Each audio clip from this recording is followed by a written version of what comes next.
Wuthering Heights, by Emily Brontë. Chapter 23. The rainy night had ushered in a misty morning, half frost, half drizzle, and temporary brooks crossed our path, gurgling from the uplands. My feet were thoroughly wetted. I was cross and low, exactly the humour suited for making the most of these disagreeable things. We entered the farmhouse by the kitchen way, to ascertain whether Mr. Heathcliff were really absent, because I put slight faith in his own affirmation. Joseph seemed sitting in a sort of Elysium alone, beside a roaring fire, a quart of ale on the table near him, bristling with large pieces of toasted oat cake, and his black, short pipe in his mouth. Catherine ran to the hearth to warm herself. I asked if the master was in. My question remained so long unanswered, that I thought the old man had grown deaf, and repeated it louder. N.A.A., he snarled, or rather screamed through his nose. N.A.A., ya mu goa back where ya come fra. Joseph, cried a peevish voice, simultaneously with me, from the inner room. How often am I to call you? There are only a few red ashes now. Joseph, come this moment. Vigorous puffs, and a resolute stare into the grate, declared he had no ear for this appeal. The housekeeper and Hareton were invisible, one gone on an errand, and the other at his work, probably. We knew Linton's tones, and entered. "Oh, I hope you'll die in a garret, starved to death," said the boy, mistaking our approach for that of his negligent attendant. He stopped on observing his error. His cousin flew to him. "Is that you, Miss Linton?" he said, raising his head from the arm of the great chair, in which he reclined. "No. Don't kiss me, it takes my breath. Dear me.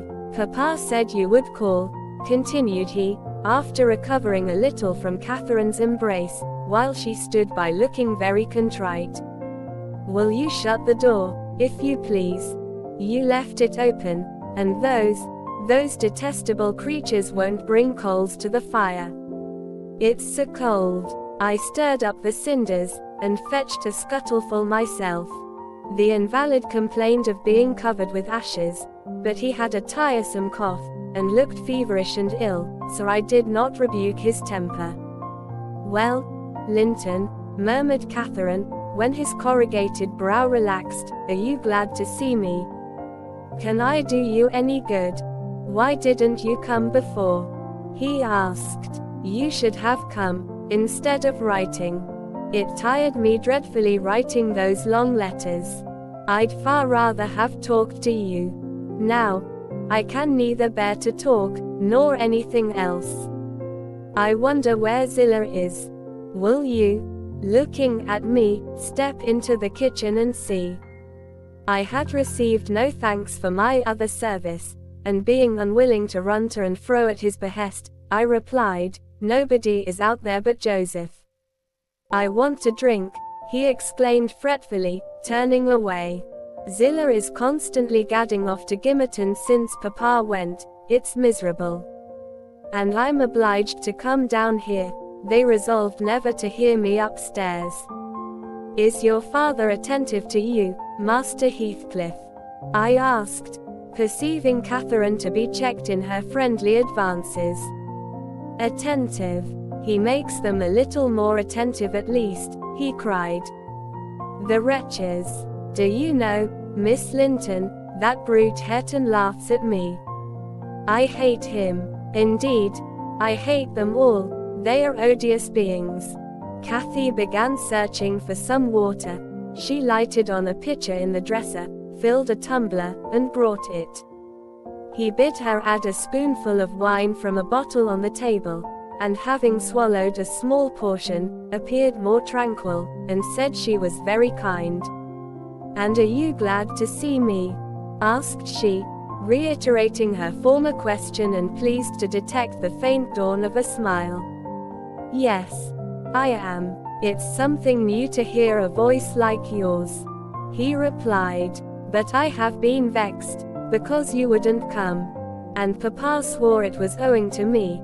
He called me a pitiful, shuffling, worthless thing, and said you despised me, and if he had been in my place, he would be more the master of the Grange than your father by this time. But you don't despise me, do you, miss? I wish you would say Catherine, or Cathy, interrupted my young lady. Despise you? No. Next to Papa and Ellen, I love you better than anybody living. I don't love Mr. Heathcliff, though, and I dare not come when he returns. Will he stay away many days? Not many, answered Linton, but he goes on to the moors frequently, since the shooting season commenced, and you might spend an hour or two with me in his absence. Do say you will. I think I should not be peevish with you. You'd not provoke me, and you'd always be ready to help me, wouldn't you? Yes, said Catherine, stroking his long soft hair. If I could only get Papa's consent, I'd spend half my time with you. Pretty Linton, I wish you were my brother. And then you would like me as well as your father, observed he, more cheerfully. But Papa says you would love me better than him and all the world, if you were my wife, so I'd rather you were that.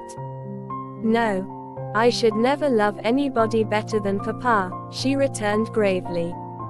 And people hate their wives, sometimes, but not their sisters and brothers, and if you were the latter, you would live with us, and Papa would be as fond of you as he is of me. Linton denied that people ever hated their wives, but Cathy affirmed they did, and, in her wisdom, instanced his own father's aversion to her aunt. I endeavored to stop her thoughtless tongue. I couldn't succeed till everything she knew was out. Master Heathcliff, much irritated, asserted her relation was false. Papa told me, and Papa does not tell falsehoods, she answered pertly. My Papa scorns yours, cried Linton. He calls him a sneaking fool. Yours is a wicked man, retorted Catherine, and you are very naughty to dare to repeat what he says. He must be wicked to have made Aunt Isabella leave him as she did. She didn't leave him, said the boy. You shan't contradict me. She did, cried my young lady. Well, I'll tell you something, said Linton. Your mother hated your father. Now then. Oh, exclaimed Catherine, too enraged to continue. And she loved mine, added he. You little liar. I hate you now, she panted, and her face grew red with passion. She did, sang Linton, sinking into the recess of his chair, and leaning back his head to enjoy the agitation of the other disputant, who stood behind. Hush, Master Heathcliff, I said. That's your father's tale, too, I suppose. It isn't. You hold your tongue, he answered. She did, Catherine. She did. Cathy, beside herself, gave the chair a violent push, and caused him to fall against one arm. He was immediately seized by a suffocating cough that soon ended his triumph. It lasted so long that it frightened even me. As to his cousin, she wept with all her might, aghast at the mischief she had done, though she said nothing. I held him till the fit exhausted itself. Then he thrust me away, and leant his head down silently. Catherine quelled her lamentations also, took a seat opposite, and looked solemnly into the fire. How do you feel now, Master Heathcliff? I inquired, after waiting 10 minutes. I wish she felt as I do, he replied, spiteful, cruel thing. Hareton never touches me, he never struck me in his life.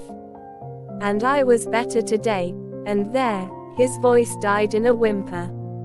I didn't strike you, muttered Cathy, chewing her lip to prevent another burst of emotion. He sighed and moaned like one under great suffering, and kept it up for a quarter of an hour. on purpose to distress his cousin apparently, for whenever he caught a stifled sob from her he put renewed pain and pathos into the inflections of his voice. "I'm sorry I hurt you, Linton," she said at length, racked beyond endurance. "But I couldn't have been hurt by that little push, and I had no idea that you could, either. You're not much, are you, Linton? Don't let me go home thinking I've done you harm. Answer. Speak to me." "I can't speak to you," he murmured. "You've hurt me so that I shall lie awake all night choking with this cough. If you had it you'd know what it was, but you'll be comfortably asleep while I'm in agony, and nobody near me. I wonder how you would like to pass those fearful nights." And he began to wail aloud, for very pity of himself. "Since you are in the habit of passing dreadful nights," I said, "it won't be Miss who spoils your ease. You'd be the same had she never come. However, she shall not disturb you again, and perhaps you'll get quieter when we leave you." "Must I go?" asked Catherine dolefully, bending over him. "Do you want me to go, Linton?" "You can't alter what you've done," he replied pettishly, shrinking from her, "unless you alter it for the worse by teasing me into a fever." "Well, then, I must go," she repeated. "Let me alone, at least," said he. "I can't bear your talking." She lingered, and resisted my persuasions to departure a tiresome while, but as he neither looked up nor spoke, she finally made a movement to the door, and I followed. We were recalled by a scream. Linton had slid from his seat onto the hearthstone, and lay writhing in the mere perverseness of an indulged plague of a child, determined to be as grievous and harassing as it can. I thoroughly gauged his disposition from his behavior, and saw at once it would be folly to attempt humoring him. Not so my companion.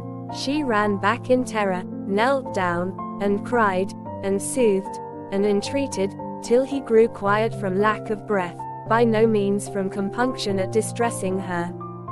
"I shall lift him onto the settle," I said, "and he may roll about as he pleases. We can't stop to watch him.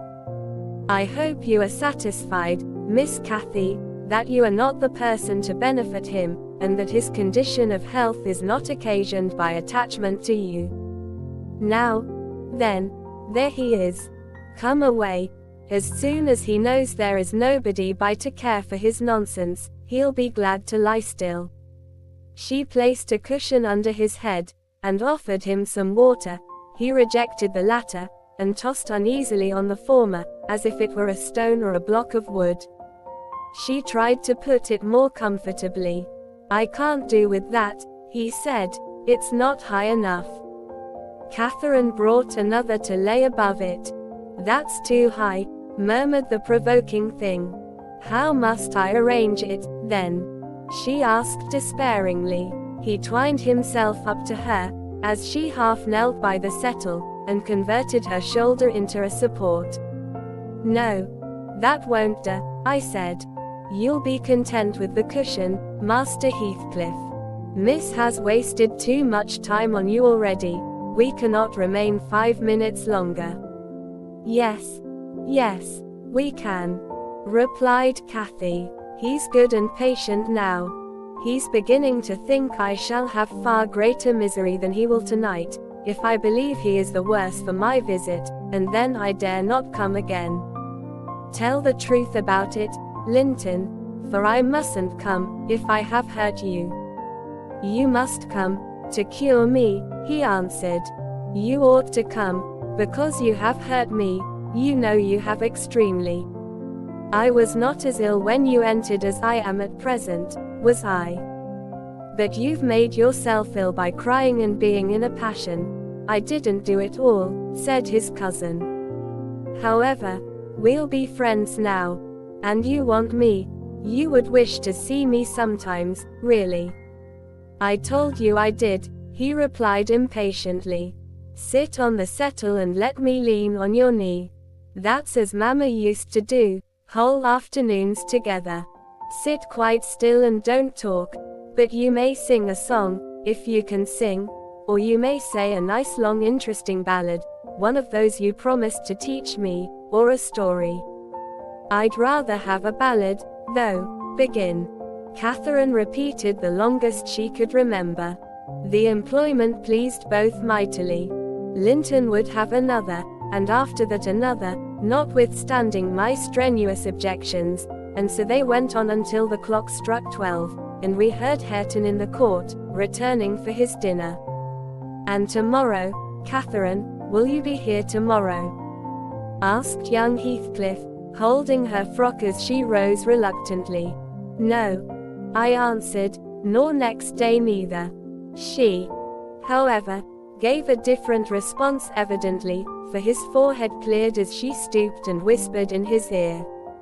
You won't go tomorrow, recollect, miss. I commenced, when we were out of the house. You are not dreaming of it, are you?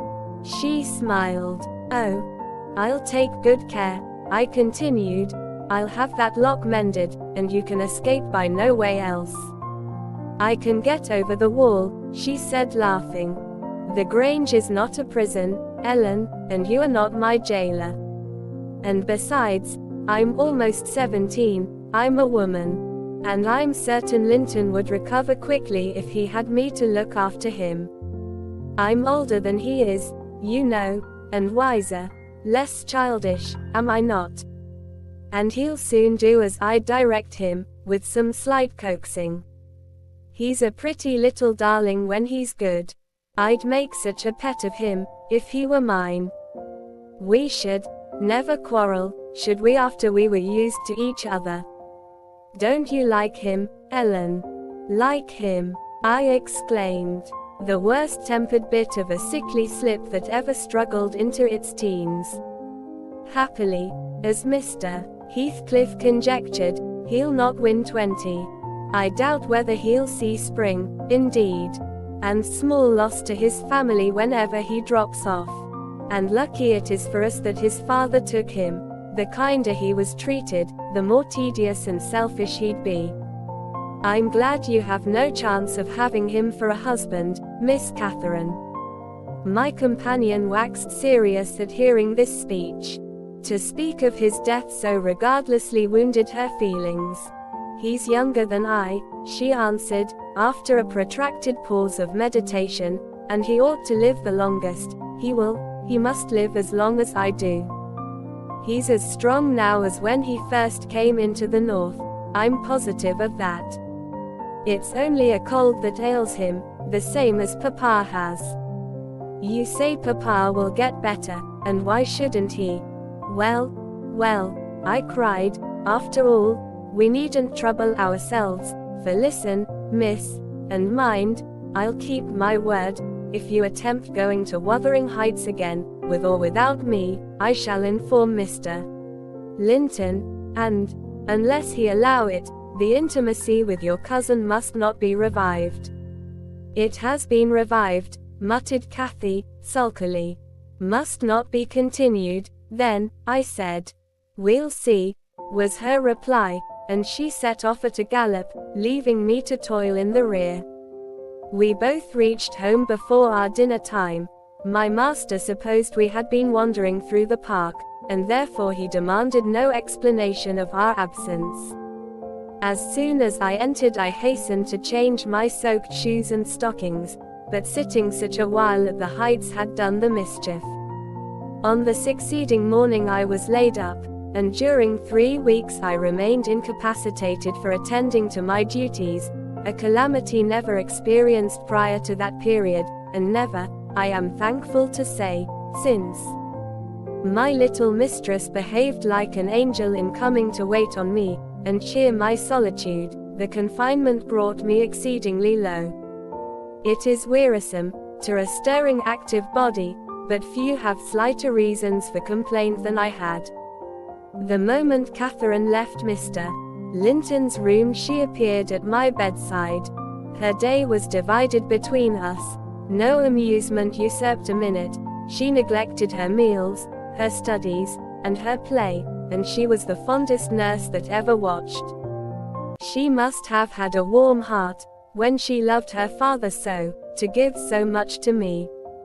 I said her days were divided between us, but the master retired early, and I generally needed nothing after 6 o'clock, thus the evening was her own. Poor thing. I never considered what she did with herself after tea.